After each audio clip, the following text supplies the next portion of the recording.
반갑습니다. 좋은 아침입니다. 오늘은 대통령의 글쓰기, 음, 이 책을 한번 낭독하면 어떨까 생각을 해봤어요. 우리 해피러브 출판사 유튜브 보고 계시는 많은 구독자님들도 글쓰기의 매력에 빠지면 정말 좋겠다라는 생각이 듭니다.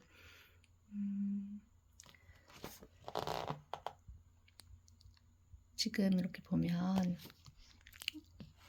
강원국 지음인데요. 이 강원국이라는 사람은 국민의 정부와 참여정부에서 8년 동안 대통령의 말과 글을 쓰고 다듬었어요. 김대중 대통령 때에는 연설 비서관실 행정관으로, 노무현 대통령 때에는 연설 비서관으로 재직을 하고 있었죠. 대통령은 말을 통해 자신의 뜻을 밝히고 나라를 이끌어간다. 그리고 그 말은 글에 기초한다.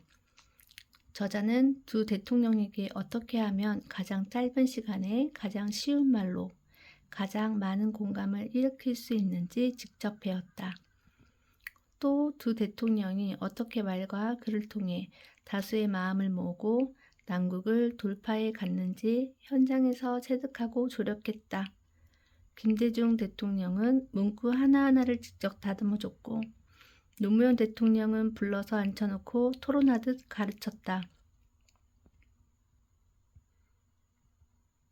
연설문을 쓰는 일은 단지 글을 쓰는 것에 그치지 않는다. 연설하는 사람이 생각하는 방식과 말하는 방법을 배우는 기회이기도 하다. 총칼로 집권한 대통령이 아닌 국민의 마음을 얻어 집권한 대통령 밑에서 말과 글을 배웠다.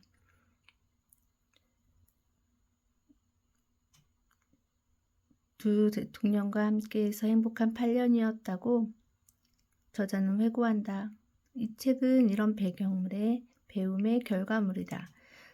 청와대 시절 외에도 대우 김무중 전 회장과 효성 조성래 회장이 정경련 회장이던 때에 스피치라이터로 일했고 대우증권, KG그룹 등에서 주로 글 쓰는 일로 20년 동안 밥 먹고 살았다. 전주에서 태어나 서울대 외교학과를 졸업했다. 지금은 출판사 메디치 미디어의 주간으로 일하고 있다. 우리 강원구님의 글쓰기를 너무너무 배우고 싶다라고 생각을 했는데 지금 이렇게 대통령 글쓰기 책을 통해서 이제 우리가 글 쓰는 거를 좀 더 알 수 있지 않을까, 배울 수 있지 않을까 생각이 듭니다. 저는 이 앞에 부분은 지금 이제 프롤로그와 이제 들어가는 말 이런 부분은 제가 이제 읽지는 않을 거예요.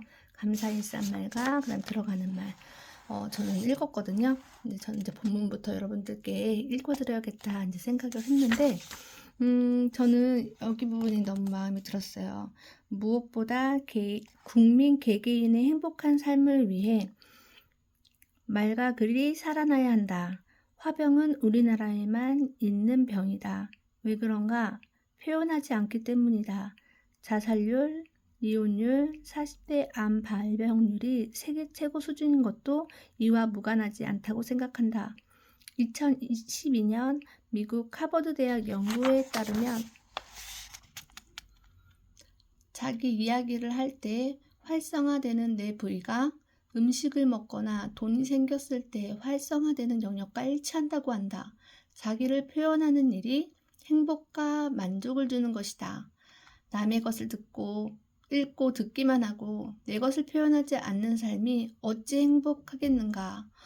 이 부분이 저는 너무 마음에 와닿고, 그리고 또 이게 내가 글 쓰는 이유가 아닐까라는 생각을 했습니다. 나를 표현하고 그리고 또 나를 사랑하는 거, 행복과 만족을 주는 삶, 글 쓰는 삶이라고 생각이 들어요. 그래서 지금 해피러브 구독자님들도 자꾸 표현하는 거 우리가 익숙하지 않잖아요. 정말 너무너무 달콤하고 아름답다. 그리고 정말 나의 마음을 따뜻하게 녹여주는 것 같아. 이런 표현하면 왜 이래? 절로 가. 막 이러잖아요. 우리 그러지 맙시다. 야, 너 어떻게 그렇게 표현했니? 그럼 나도 한번 표현해볼까? 이러면서 서로 표현하고 그렇게 우리가 서로 표현하면 좋을 것 같아요. 제가 두 챕터씩 이제 읽어드리면 좋겠다, 부담 없겠다라고 생각을 해봤어요. 그래서 감사의 말, 부디 새 정부에서는 대통령 글쓰기가 잘 팔리지 않기를, 그 다음에 들어가는 말, 청와대에서 걸려온 전화 한 통, 이거는 이제 패스하고요. 이제 여기 보면은 목차 한번 쭉 읽어드려 볼게요. 비서실로 내려온 폭탄, 관저식탁에서의 2시간 강의, 대통령과 축구 경기 한판, 인민이란 표현이 어때서요? 인수위원회에서 글쓰기 50일, 글 쓰는 방법, 그리고 또 어떻게 써야 하는가에 대한 내용들이 나와 있어서 저는 이 책을 다시 한번 읽어야겠다, 잘 읽어봐야겠다는 생각을 했어요. 다시 한번 읽어봐야 되겠다라는 거는 제가 한번 읽었는데 또 읽는 건 아니고요. 그냥 설명을 들어서요. 누군가한테 이 책을 추천받았을 때 한번 더 깊숙하게 읽어봐야겠다는 생각이 들었습니다. 또 옥중서신이 말해주는 것, 청와대 리더십 비서관이라는 자리, 손녀뻘 비서 앞에서 연습하는 대통령, 대통령 전화 받고 화장실에서 기어 나온 사연, 청와대 생활과 과민성 대장 증후군. 무슨 얘기를 하려는지 모르겠네. 횡설수설하지 않은 방법도 나와요. 비장함이야? 축제 분위기야? 집신으로는 나무를 만들 수 없습니다. 글쓰기란 결국 얼굴짜기, 얼깃짜기. 사과했으면 탄핵하지 않았겠는가? 말과 글은 시작이 절반. 대통령의 글 전개하기 가르침 1, 대통령의 글 전개하기 가르침 2, 끝을 끝내는 12가지 방법. 광복절, 경축사, 꼬랑지가 사라진 까닭. 국민 여러분, 개가 밝았습니다. 글쓰기의 활용 점정. 3.1절 아침에 쓴 경서 한 장. 봉하에서의 대통령 퇴임 연설. 연설의 달인이 들려준 이야기. 대통령의 언어, 서민의 언어. 노 대통령이 보고서 작성해 주문한 한 가지. 살아온 날을 보면 살아갈 날이 보입니다. 그럴 때만 일국의 대통령인가요? 보이지 않는 유령이 되어라. 손목시계에 침묵이라 써놓은 김 대통령. 5번의 죽을 고비, 6년의 감옥생활. 영상 메시지와 서면 메시지는 무엇이 다를까?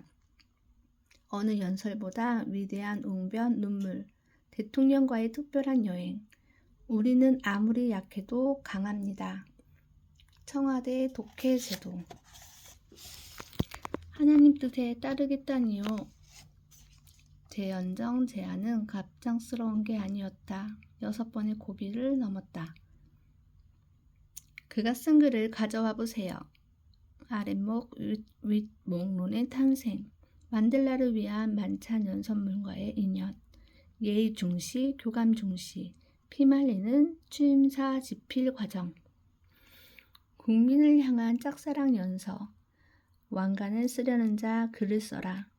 김대중 대통령이 종이를 반으로 접을 때, 이름을 불러주었을 때 꽃이 되었다. 가문의 영광입니다. 집필 후기, 두 대통령과 만난 행복한 시간.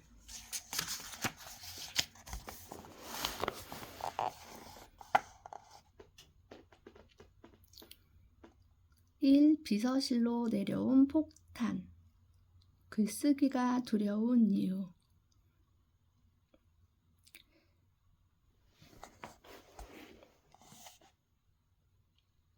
야구선수는 어깨에 힘이 들어가면 공을 칠 수 없다.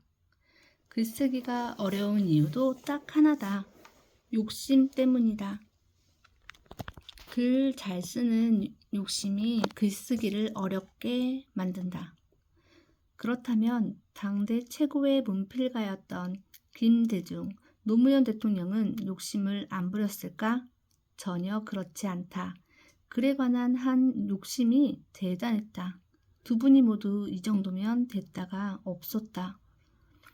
국민의 정부 당시만 해도 대통령과 직접 만나 얘기를 들을 기회가 없었다. 연설 비서관은 물론 그 위 직급인 공보수석조차 연설에 관해 대통령과 직접 만나 대화하는 일은 매우 드물었다. 모든 소통은 필문, 필답, 연설문을 출력해서 대통령 부속실에 올려주면 그 종이에 대통령이 직접 수정해 주었다. 김 대통령은 그 바쁜 와중에도 연설문만은 꼼꼼히 챙겼다.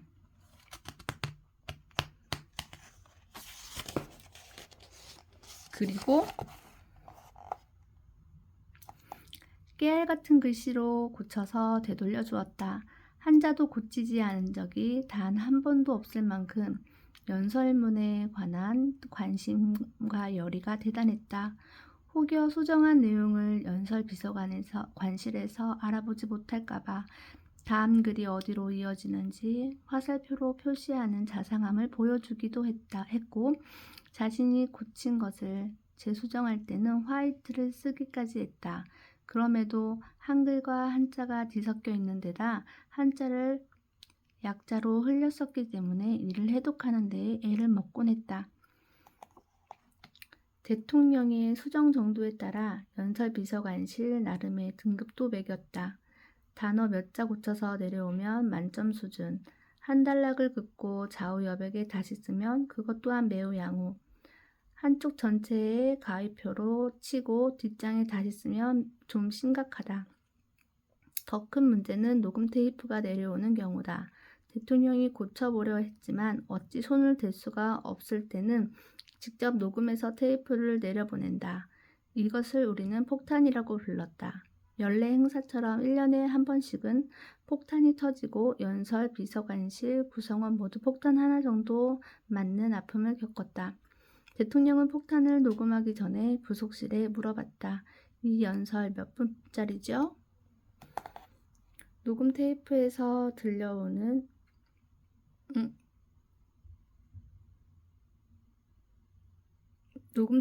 들려오는 첫마디 육성은 연설 제목이다. 이것은 국군의 날 연설물입니다. 놀랍게도 녹음은 한 번도 끊어지지 않는다. 연설 시간에 꼭 맞는 분량으로 끝이 난다. 우리는 대통령의 육성을 실연문 형태로 다시 옮겨 작성한다. 그러면 대통령은 그것을 들고 가서 연설을 했다. 김대중 대통령은 연설 비서관실에서 감당할 만큼만 일을 맡겼다. 어느 수준까지 감당할 능력이 있는지도 정확히 알았다. 연설 비서관실에서 보고한 초안이 아예 마음에 들지 않을 때에는 자신이 직접 작성하거나 시간이 없어 도저히 쓸 수 없을 경우에는 부속실에서 쓰게 했다. 따라서 대통령에게 한 번 보고한 초안이 연설 비서관실에서 다시 쓰는 일은 없었다. 하지만 내가 쓴 초안을 되돌려 받지 못할 때가 다시 쓰는 것보다 100배는 더 힘들었다. 연설에 대한 열의는 노무현 대통령도 마찬가지였다. 연설은 연초부터 1년 동안의 연설을 구상하기 시작했다. 신년 연설부터 시작해 3.1절, 4.19, 5.18, 현충일, 광복절로 이어지는 주요 계기마다 어떤 메시지를 담을 것인지 미리부터 고민했다. 하지만 연설문은 연설이 시작되는 그 순간까지 완성되지 않는다. 고치고 또 고치고 새로운 생각을 더한다. 광복절 경축사와 국회 연설문이 특히 그랬다. 2005년 2월 국회 연설 하루 전날 밤 10시쯤 대통령이 찾아왔다.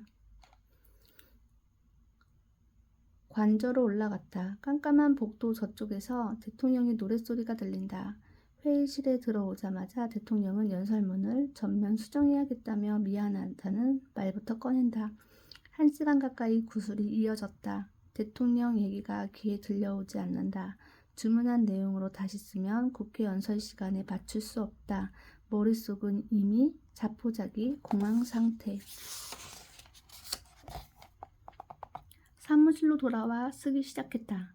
죽을 둥 살둥 허둥대고 있는데 새벽 3시 30분 대통령이 전화를 걸어왔다. 어디까지 됐나요? 3분의 2쯤 됐습니다. 내게 보내세요. 마무리는 내가 할게요. 수고했고 고마 주무세요. 대통령도 마음이 놓이지 않아 잠들지 못한 것이다. 이윽고 새벽 5시 30분. 아, 이제 다 됐네. 다 했네. 나도 눈 좀 붙일 테니 뒷일은 알아서 해주게.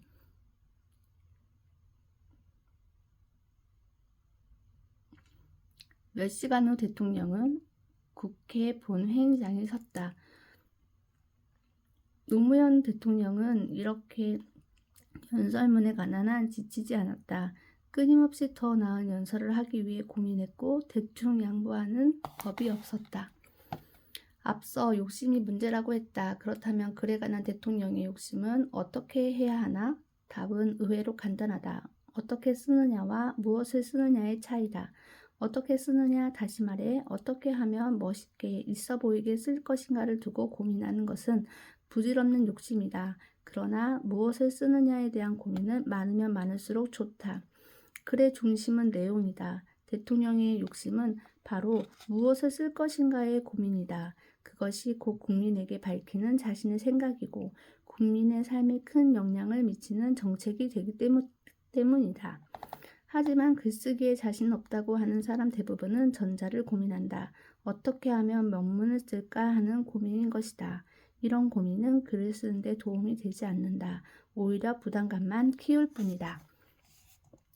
노래방 가서 빼는 사람들이 있다. 자기가 가수인 줄 착각하는 경우이다. 노래를 못 부르면 어떤가? 열심히 부르는 모습만으로 멋지지 않은가? 글의 감동은 기교에서 나오지 않는다. 애초부터 글쟁이가 따로 있는 것도 아니다. 쓰고 있는 내용에 진심을 담았으면 된다. 맞춤법만 맞게 쓸 수 있거든. 거침없이 써내려가자. 우리는 시인도 소설가도 아니지 않은가? 네, 오늘은 이 첫 번째 비서실로 내려온 폭탄 읽었어요. 이렇게 핸드폰을 들고서 이렇게 쓰려니까 이렇게 읽으려니까 더 어지러운 것 같죠? 다음에는 그냥 고정해서 한 곳을 이렇게 찍고 그리고 여러분들 이렇게 책을 읽어드리면 좋을 것 같아요. 그러면 그냥 라디오 틀어놓듯이 틀어놓고 들으시면 어떨까라고 생각이 드네요. 그래서 내일은 두 번째 관저식탁에서의 2시간 강의 이제 낭독을 하도록 하겠습니다. 글쓰기에 대해서 부담감이 확 줄게 되는 것 같아요. 정말 표현하는 그러한 단어들이 너무 부담스러울 때가 있거든요. 하려고 하는 내가 전하고자 하는 메시지는 분명히 있지만 이걸 좀 더 멋지게 표현하기 위해서 되게 많은 노력을 해요. 그러다가 그냥 지워버리고 다음에 쓰자 라고 그냥 미뤄질 때가 있는데 무엇을 쓰느냐의 차이, 어떻게 쓰느냐보다는 무엇을 쓰느냐의 차이가 굉장히 중요한 것 같아요. 우리도 글을 쓸 때 내가 느낀 감정, 생각 어떻게 표현할까라는 것보다 한번 무엇을 표현할까에 좀 더 집중하면 더 좋을 것 같다고 느껴지네요. 노래방에 비유해서 말씀하셨는데 확실히 좀 같이 부르고 같이 즐기면 좋을 것 같은데 가만히 앉아서 고개만 흔들흔들 하시는 분들 너무 아쉬울 때가 있잖아요. 노래방에 있는 시간이 너무 힘들어 보이고 그럼 차라리 집에 가지 가지도 않고 그치만 어떻게 한편으로 생각했을 때는 그냥 같은 공간에 함께 있는 것만으로도 좋긴 하지만 그래도 또 같이 부르면 너무 좋지 않겠어요? 우리가 글 쓰는 것도 너무 그렇게 생각만 하기보다도 일단 한번 맞춤법만 맞게 쓸 수 있거든 거침없이 한번 써내려가면 너무 좋을 것 같아요. 우리는 시인도 소설가도 아니지만 시인도 소설가도 될 수 있으니까요. 네, 오늘은 여기까지 마무리하도록 하겠습니다.